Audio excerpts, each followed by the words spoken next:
زکوٰۃ قرآن کریم کی آیات اور نبی کریم صلی اللہ علیہ وسلم کے ارشادات سے ثابت ہے کہ زکوٰۃ فرض ہے۔ قرآن اور سنت کی روشنی میں امت مسلمہ کا اس پر اجماع ہے کہ زکوٰۃ کی فرضیت کا انکار کرنے والا کافر ہے، اور اگر کوئی آدمی زکوٰۃ نکالنے والا نہیں ہے، منکر تو نہیں ہے لیکن صاحب استطاعت ہونے کے باوجود وہ زکوٰۃ نہیں نکالتا تو کبیرہ گناہ کا مرتکب ہوگا اور آخرت میں سزا کا مستحق ہوگا۔ اگر اللہ اس کو معاف کر دے وہ دوسری بات ہے۔ تو یہ جو زکوٰۃ ہے، جو ایک فریضہ ہے، ایک فرض ہے، تو زکوٰۃ کو سمجھنے کے لیے، زکوٰۃ کے اہم اور بنیادی مسائل سمجھنے کے لیے مندرجہ ذیل کچھ چیزوں کا سمجھنا ضروری ہے۔ ان 4 چیزوں کا سمجھنا بہت ضروری ہے۔ اگر وہ 4 چیز سمجھ میں آ جائے گی تو انشاءاللہ تمام مسائل آسانی کے ساتھ میں سمجھ میں آ جائیں گے۔ تو زکوٰۃ کے اندر اولاً 4 چیزیں ہیں۔ ایک اشیاء زکوٰۃ، یعنی وہ چیزیں جن کے اندر زکوٰۃ واجب ہوتی ہے، فرض ہوتی ہے۔ نمبر 2 نصاب زکوٰۃ، کہ زکوٰۃ کے فرض ہونے کے لیے اس کا نصاب کیا ہے۔ تیسری چیز شرائط زکوٰۃ، کہ زکوٰۃ کے فرض ہونے کے لیے کیا کیا شرائط ہیں۔ نمبر 4 مصارف زکوٰۃ، یعنی وہ زکوٰۃ جو ہم نکالیں گے وہ زکوٰۃ ہم کن لوگوں کو دیں گے، کون ان کے مصارف ہیں۔ تو اولاً 4 چیزیں ہیں: اشیاء زکوٰۃ، نصاب زکوٰۃ، شرائط زکوٰۃ اور مصارف زکوٰۃ۔ تو پہلی چیز جو اشیاء زکوٰۃ ہیں اس کے اندر 4 چیزیں ہیں: سونا ہے، چاندی ہے، نقدی ہیں اور مال تجارت ہیں۔ یہ 4 چیزیں ہیں: سونا، چاندی اور نقدی، مال تجارت۔ اب سونا اور چاندی، چاہے یہ ڈلی ہو یا اینٹ ہو یا زیور ہو یا برتن ہو، چاہے وہ زیور یا وہ برتن یا وہ سونے و چاندی کی اشیاء، چاہے وہ استعمال میں آتی ہو چاہے وہ استعمال میں نہ آتی ہو، یعنی مستعمل ہو چاہے غیر مستعمل ہو، چاہے ملاوٹ شدہ ہو یا وہ کوئی خالص سونا چاندی ہو، تو ہر صورت کے اندر زکوٰۃ اس کے اوپر فرض ہوگی۔ تیسری چیز نقدی ہے۔ نقدی چاہے ملکی ہو چاہے غیر ملکی ہو، چاہے وہ نقدی بینک کے اندر ہو، چاہے وہ مال اپنے پاس میں موجود ہو یا کسی کو امانت پر دے رکھا ہو یا کسی کو قرض دے رکھا ہو، اور اس مال کے واپسی آنے کی امید بھی ہو، جو مال ہم نے کسی قرض دار کو دے رکھا ہے یا کسی امانت کے طور پر کسی کو دے رکھا ہے، اگر اس مال کے واپس آنے کی امید ہے یا سرمایہ کاری میں ہم نے اس مال کو لگا رکھا ہے، سرمایہ کاری کر رکھی ہے، کرنسی کی یا کرنسی کی شکل ہو یا کرنسی کی سندات ہو، شیئرز وغیرہ، تو ان تمام صورتوں کے اندر زکوٰۃ، اس مال کے اوپر زکوٰۃ فرض ہوگی۔ یہ مال زکوٰۃ ہے۔ چوتھی چیز مال تجارت۔ مال تجارت جو چیز بیچنے کی نیت سے خریدی تھی، جو چیز بیچنے کی نیت سے خریدی تھی، اب بھی بیچنے کی نیت باقی ہے، اگر یہ دونوں شرطیں پائی جا رہی ہیں تو ان کے اوپر ان دونوں شرط کے پائے جانے کی وجہ سے یہ مال زکوٰۃ ہے، اور اگر یہ دونوں چیزیں نہیں پائی جا رہی ہے تو یہ مال زکوٰۃ نہیں ہے۔ اب یہاں پر یہ جو 4 چیزیں بیان کی گئی ہیں، اب یہ سوال پیدا یہ ہوتا ہے کہ انہی 4 چیزوں کو کیوں بیان کیا؟ قابل زکوٰۃ اشیاء 4 ہی کیوں ہے؟ تو یہ دنیا کی وہ 4 چیزیں ہیں جن میں بڑھوتری کی قدرتی اور فطرتی صلاحیت ہیں۔ یہ قدرتی اعتبار سے، فطری اعتبار سے ان کے اندر بڑھنے کی صلاحیت ہے، چاہے کوئی اس سے فائدہ اٹھائے یا فائدہ نہ اٹھائے۔ بڑھوتری مال کے بدلنے سے ہوتی ہے، یعنی سونا اور چاندی اور نقدی کے اندر، ان تینوں چیزوں کے اندر بڑھوتری ہوتی ہے، یہ تبادلے کے طور پر بڑھوتری ہوتی ہے۔ اور جو چوتھی چیز ہے مال تجارت، یہ مقصود بالتبادلہ ہے۔ بہرحال قابل زکوٰۃ اشیاء 4 ہی ہیں، اور اس کے علاوہ غیر قابل زکوٰۃ اشیاء، اس کے بالمقابل غیر قابل زکوٰۃ اشیاء، پہلے تو قابل زکوٰۃ اشیاء ہیں، اس کے بعد میں غیر قابل زکوٰۃ اشیاء۔ کن کو کہتے ہیں؟ جن کی تخلیق کا بنیادی مقصد بڑھوتری نہیں، بلکہ بڑھوتری نہیں ہے، لہذا چاہے جتنی قیمتی ہو، جن کی تخلیق کا بنیادی مقصد بڑھوتری نہیں ہے، وہ بڑھتی نہیں ہے، چاہے جتنی بھی قیمتی ہو، شریعت نے زکوٰۃ ان کے اوپر معاف کر دی ہے۔ البتہ ان کے بیچنے کی نیت کرتے ہی اگر ان چیزوں کی یعنی غیر قابل زکوٰۃ اشیاء کی اگر بیچنے کی نیت کر لی، تو چوتھی چیز سامان تجارت جس میں بڑھوتری صلاحیت قدرتی طور پر ہے، اس میں شامل ہو کر زکوٰۃ کیا ہو جائے گی؟ اس کے اوپر بھی فرض ہو جائے گی۔ نیز قابل زکوٰۃ اشیاء، یہ جو قابل زکوٰۃ اشیاء ہیں جو پہلے بیان کی تھی، یہ منقولہ بھی ہو سکتی ہے اور غیر منقولہ بھی ہو سکتی ہے۔ اب منقولہ اشیاء کس کو کہتے ہیں؟ منقولہ اشیاء ہیرے، جواہرات، گاڑیاں، جہاز، کارخانے کی مشینری، یہ چیزیں جو ہے نا منقولہ اشیاء کہلاتی ہیں۔ اور ان کے بالمقابل غیر منقولہ اشیاء ہیں۔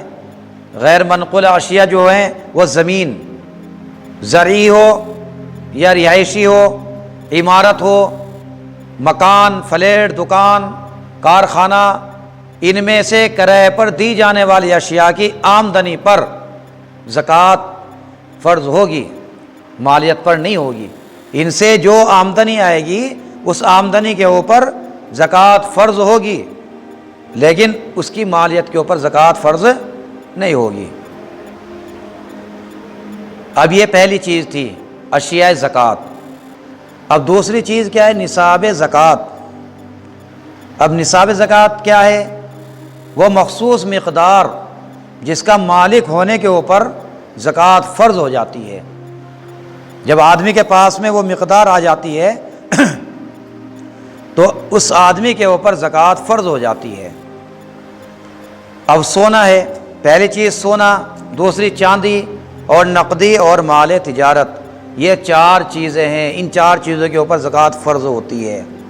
سونا مقدار کیا ہے؟ 20 دینار، اس کی مقدار 20 دینار، اور 20 دیناروں کا کیا بنے گا؟ 20 دینار کا 7.5 تولہ سونا، 20 دینار سونے کی مقدار 20 دینار، 20 دینار کا 7.5 تولہ سونا، گرام کے اعتبار سے 87 گرام اور 47 ملی گرام ہوتا ہے۔ تو جس آدمی کے پاس میں 20 دینار کا 7.5 تولہ سونا اور 7.5 تولہ گرام کے اعتبار سے 87 گرام 47 ملی گرام، یہ مقدار جس کے پاس میں ہوگی اس کے پاس میں زکوٰۃ، اس کے اوپر زکوٰۃ فرض ہو جائے گی۔ یہ سونے کی مقدار ہے، سونے کا نصاب ہے۔ چاندی دوسرے نمبر پر چاندی ہے، چاندی کی مقدار 200 درہم۔ اب 200 درہم کے 52.5 تولہ چاندی، 200 درہم اس کے 52.5 تولہ چاندی، گرام کے اعتبار سے 612 گرام 35 ملی گرام۔ اب کسی آدمی کے پاس میں 612 گرام 35 ملی گرام اگر چاندی ہیں تو وہ صاحب نصاب ہیں۔ جب وہ صاحب نصاب ہیں تو ان کے اوپر زکوٰۃ فرض ہو جائے گی۔ تیسری چیز نقدی ہے، چوتھی چیز مال تجارت۔ یہ 2 چیزیں ایسی ہے کہ ان کا اپنا کوئی نصاب نہیں ہے۔ سونا چاندی میں سے کسی کے نصاب کے بقدر عموماً چاندی کی مقدار اگر یہ پہنچ جائے، نقدی ہو پیسہ، مال تجارت، اگر یہ ان کی مقدار اگر چاندی کی مقدار کو پہنچ جائے تو زکوٰۃ فرض ہو جائے گی۔ اب یہ نصاب زکوٰۃ ہم نے سمجھ لیا، تو اس کے اعتبار سے ہمیں زکوٰۃ نکالنی ہے۔ زکوٰۃ کس طریقے سے نکالیں گے؟ زکوٰۃ 2.5% کے اعتبار سے نکالیں گے۔ شریعت اسلامیہ نے دنیا کے نظام کی طرح آمدنی کے اوپر ٹیکس لاگو نہیں کیا ہے۔ یعنی کسی آدمی کے پاس میں لاکھوں روپے آمدنی ہے، لیکن لاکھوں روپے آمدنی ہونے کے باوجود اس کے اخراجات بھی لاکھوں روپے ہیں، تو اس کے پاس میں آمدنی میں سے خرچہ اتنا ہو جاتا ہے کہ اس کے پاس میں پیسہ نہیں بچتا ہے، تو اس کے اوپر زکوٰۃ فرض نہیں ہوگی۔ زکوٰۃ فرض اس مال پر ہوگی جو ضرورت زندگی سے جو مال بچا ہو، جو مال ضرورت زندگی سے بچا ہو اور بچنے کے بعد اس کے اوپر جو ہے سال بھی گزرا ہو، اور وہ مال جو بچا ہوا ہے وہ نصاب زکوٰۃ کو پہنچ جائے، تب اس کے اوپر زکوٰۃ فرض ہوگی۔ اب خیر القرون سے لے کر آج تک علماء، جمہور علماء، فقہاء کرام، محدثین اعظام، تمام کا اس بارے کے اس کے اوپر اتفاق رہا ہے کہ عورتوں کے جو زیور وغیرہ ہوتے ہیں، چاہے وہ استعمال کرے یا استعمال نہ کرے، ان کے اوپر زکوٰۃ فرض ہوتی ہے۔ بہرحال پہلی چیز اشیاء زکوٰۃ ہے، دوسری چیز نصاب زکوٰۃ ہے، تیسری چیز جو ہے شرائط زکوٰۃ ہیں۔ اب زکوٰۃ کے فرض ہونے کے لیے شرطیں بھی ضروری ہے، 3 شرطیں، مشہور 3 شرطیں ہیں۔ پہلی شرط ہے سال کا گزر جانا، اس مال کے اوپر سال بھی گزرا ہو، یعنی سال کے اول اور آخر دن نصاب کا پورا ہونا کافی ہے۔ سال کے اول میں اور سال کے آخر میں نصاب مکمل ہو، بیچ میں چاہے اونچ نیچ کیسی بھی ہو، لیکن اول اور آخر جو ہیں اس کا جو ہے نا نصاب کے متعلق نصاب کے برابر اس کا مال ہونا چاہیے، تو بیچ کی اونچ نیچ کا اعتبار نہیں ہے۔ سال کے اول اور آخری دن نصاب کا پورا ہونا کافی ہے، زکوٰۃ اس کے اوپر فرض ہو جائے گی۔ دوسری چیز ہے مالی واجبات سے زائد ہو، یعنی قرض ادھار لی ہوئی چیز کی موجودہ واجب الادا قسطیں منہا کر کے جو بچے، جو مال بچے، اس کے اوپر کیا ہوگا؟ اس کے اوپر زکوٰۃ لازم ہوگی۔ یہ دوسری شرط ہے۔ تیسری شرط کیا ہے؟ بطور تملیک دی جائے، وہ رقم بطور تملیک دی جائے، یعنی مالکانہ حق کے ساتھ کسی مستحق کے سپرد اس مال کو کیا جائے، محض استعمال کے لیے دینے سے یا قرض معاف کرنے سے زکوٰۃ ادا نہیں ہوگی، بلکہ جو مال ہم جس کو دے رہے ہیں اس مستحق کو اس کا مالکانہ حق دے دیا جائے، اس کو مالک بنا دیا جائے اس مال کا۔ جب اس مال کا مستحق کو مالک بنا دیا جائے گا تو زکوٰۃ کیا ہو جائے گی؟ ادا ہو جائے گی۔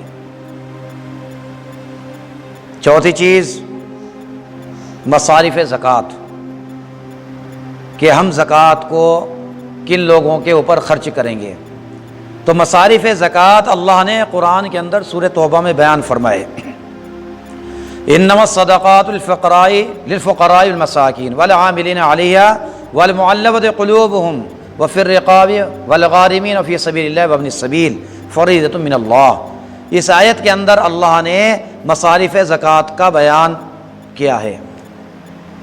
پہلا شخص ہے فقیر۔ فقیر وہ شخص جس کے پاس کچھ مال ہو پر نصاب کے برابر نہیں ہے، فقیر ہے، اس کے پاس مال ہیں لیکن مال نصاب کے برابر نہیں ہے، تو یہ بھی مصارف زکوٰۃ ہیں۔ دوسرے نمبر پر ہے مسکین۔